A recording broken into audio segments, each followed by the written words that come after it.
Hey guys, Cam for 15 back at it with another video for you guys. Back with another anime episode review of Guild Receptionist on Solo Any Boss, so I don't have to get no damn overtime, right? Dog, I can't. Alina is absolutely crazy, bro. And also, it seems like the more we get, the more episodes we go, the more people will start to realize who her true identity is. It's absolutely funny how hilarious this show is. Alina is best girl by far, but at the same time, she is a damn idiot, bruh. She is a damn idiot.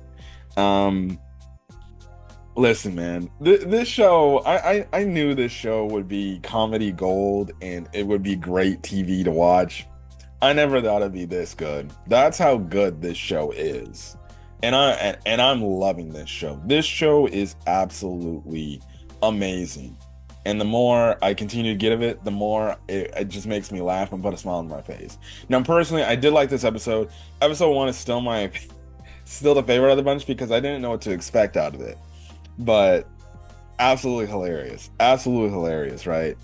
So the things that happen in this episode, man, it's like, dog, what are we doing here, bruh? So obviously we got left off on the cliffhanger about the one guy that was basically berating the other guild receptionist girl. And Alina comes in and is like, look, you can't do anything here. That's what she says you gotta do. Those are the rules you gotta follow. And this dude's like, man, I don't give a shit. Who the hell cares? You're just, you know, bitch, right? And this girl, Alina, is like, I'm gonna kill him. I'm going to kill him. He keeps complaining and everything. And it isn't to the point, the dude shows up and Silver Sword guy shows up and basically calms down the situation. And it's basically implied that he's been coming by the past few days and everything because Alina's like, oh yeah, I just want to ask a question. Why are you here right now? Can you just let me be? Like, it's crazy, man. We legitimately find out this girl just wants to be alone, chillax, and enjoy her life. She's basically freaking lazy as hell. So she's probably just like a lot of other people. Like she just wants to do her job, go home, chillax, and enjoy something. Like she's lazy. Like she literally says, she's like, I just want to be at home and be sleeping all day, but I gotta get up and I gotta do work. And we even later find out, like, and who knows? Maybe this is how all the other guild receptionists does, because we have it to where her and the dude are like working together to do paperwork, right?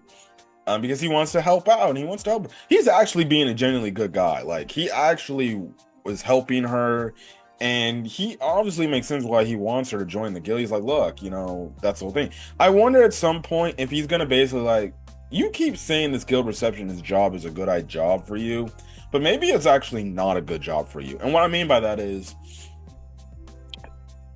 with first we thought the guild was just giving her like stacks of paper to do all this overtime. Nah, seemingly enough, it seems like she's forcing herself to do this overtime work. And because she literally tells the guy, she's like, why freaking put off this freaking work today and have my lazy self, do it tomorrow? And it's basically comes across like she has actually a free will to do it. Yes, she has her deadlines to get like this paperwork done, probably by some set day, but it seems like she can maybe pass it off to the next day, get that shit done, and still do it and not accumulate so much overtime. Like, because realistically, we don't know. Like, her boss has told her, like, hey, you got to have all these things done by so and so end of day on Friday, right? But it seems like she can put some of these things off, do some of them, finish at some point in time at the night, and then just be like, all right, I'm gonna go home, enjoy myself, whatever, right? I'll go handle the rest of the things I can do, right? And it makes it seem like okay, so you probably could just not make yourself do all this overtime. And even Silver Sword guy is like, aren't you kind of stretching yourself thin? Like, why not just put it off till tomorrow? Like, and she's basically like, man, why should I let my lazy self tomorrow do what my lazy self of today can't do? So she basically has it to where, like, look, I'm just gonna get this all done. And I'm just like, I don't know if that's good. If you got like stacks of papers, you're basically gonna pull an all-nighter. I've done that before. That shit sucks. And then on top of it, and I had to go to football practice the day. I got like legitimately like no sleep, right? Anyways, that's what happens when you put off a research paper off, right? But anyways, I found that to be quite funny and everything. So that's the whole thing. But the funniest part of the episode is, well, we got two things. We find out how she ended up getting her like powers because the dude's like, he comes down like she's trying to eat lunch and she's just like, and he's like, hey, I just really want you to join our guild. And she's like, I can't. I'm like, you're interrupting my only time I can have myself alone. I don't know if this girl like wants to be alone, but she got very pissy. She posted the hammer immediately and she's like, "You won't leave me alone. You're going to die. I'm going to kill you for this, right?" But he's like, "Okay, look, how'd you get this god power and everything?" We later find out like when she first got there and she first got her job, she was still doing the friggin' overtime thing and she wanted to go to like this festival, right?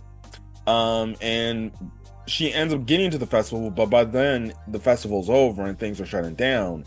And she basically is making a decree to the gods, basically talking about like, hey, give me great power so I can overcome all this. And that's how she ended up getting the damn hammer.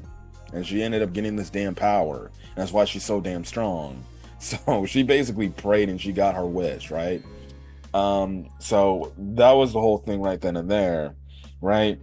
And the next part is we see it to where the one annoying ass dude was like legitimately still pissed off because he's like, I want to get back at that damn Silver Sword guy and a damn receptionist. And he sees this golem, and this golem's asleep and knocked out, right? And he basically controls this golem. He starts creating a lot of havoc in the freaking city to the point like Alina's watching this from afar and she sees like these rocks flying out that the golem sent out and she's like, wait, that's flying in this direction.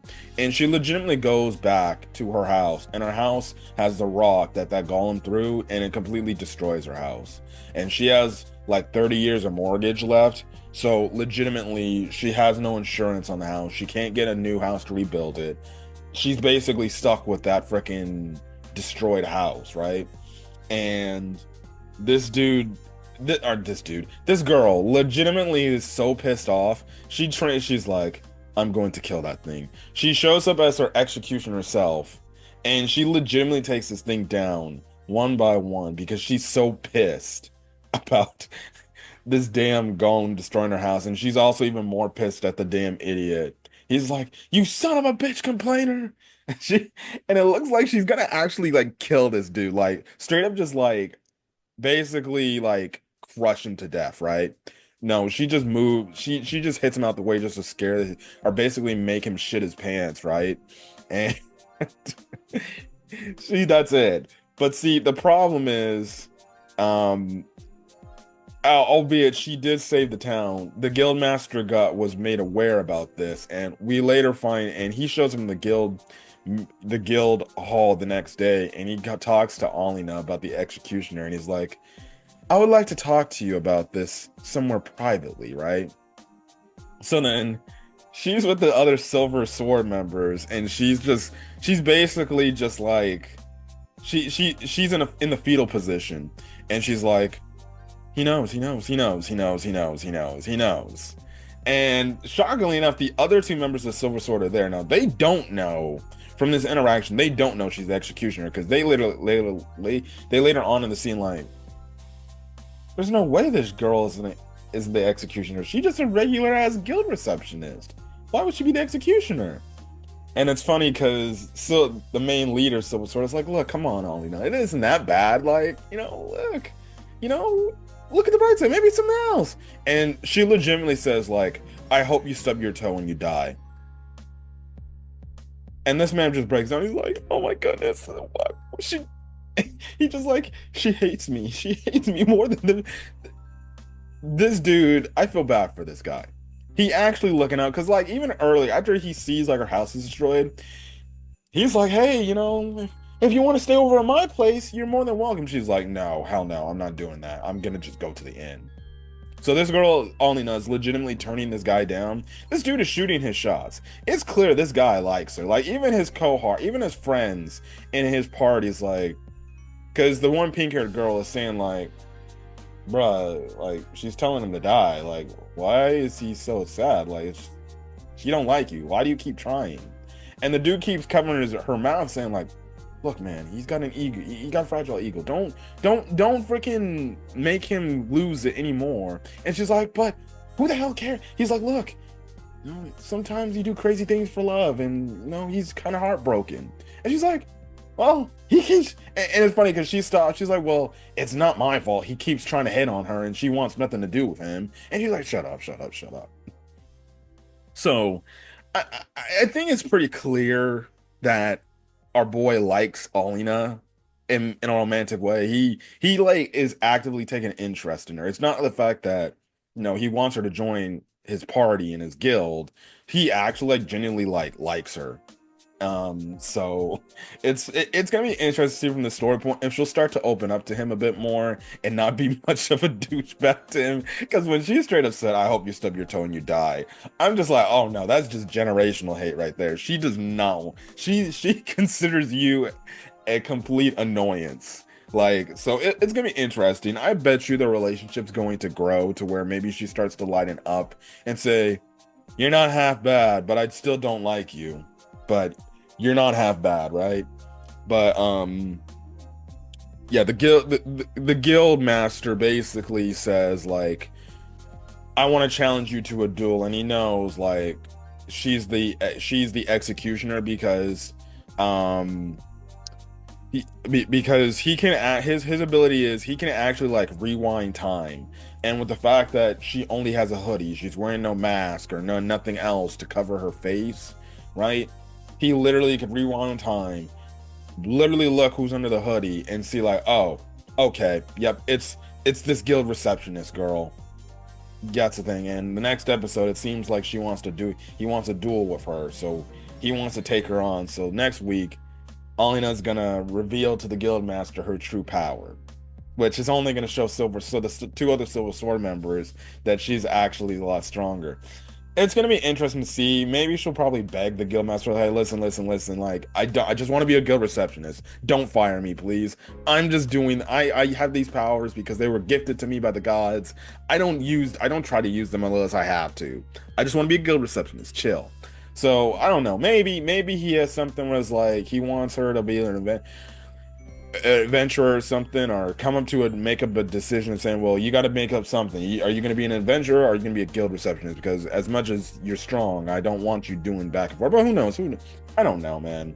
It seems like the guild receptionist job might not be the best. It may have all these benefits for her, but it might not be the best. It might be better if she actually just ends up becoming an adventurer. Like, I think she would probably have a lot more fun doing that than doing this, because realistically, adventurers can live the life that she wants to live. um if they do a good enough job, they can get high enough pay to be able to live as lazy as they want. And guess what, they're basically their own bosses. They don't have to go do it. And now if they need to go get some money, and yeah, they got to go work, but compared to being a guild receptionist, you can just sit there and you're sitting there and you're doing all this paperwork, while being an adventurer, you can do whatever you freely willy want. You can go wherever you want. You can hang out and be as lazy as you want. So I wonder if by the end of this show, if she'll just be like, "You know what? I'm just going to be an adventurer, and that's probably what suits me more." And stuff like that. So yeah. And then last thing, I thought it was also funny that her one coworker was like, "Are you an executioner?" Because at first it was looking like she was getting figured out, and that she thought like, "Oh, you must be the executioner, right?" And she's like, "Stan," and she's like, "Huh?" And the girl thinks like, it's funny, dude. That girl is literally says like, I want to be freaking crushed by her hand. I'm like, oh my God. I'm like, this girl crazy. I'm like, she a freak. Oh my goodness. And also too, the relic that Ollie the Smash in the first episode, it pops up with something like a quest of saying like defeat all these bosses on a level. So that potentially could be a story point going forward. But listen, I'm enjoying this show. Definitely can't wait for more. And yeah, but if you guys like the video, leave a like, put in the comment section your thoughts, hit the subscribe button if you want to get more Guild Receptionist anime or any other anime content upload to the channel. Till then, guys, stay safe up there. Have a great rest of your day or your night watching this video. Till then, guys, peace.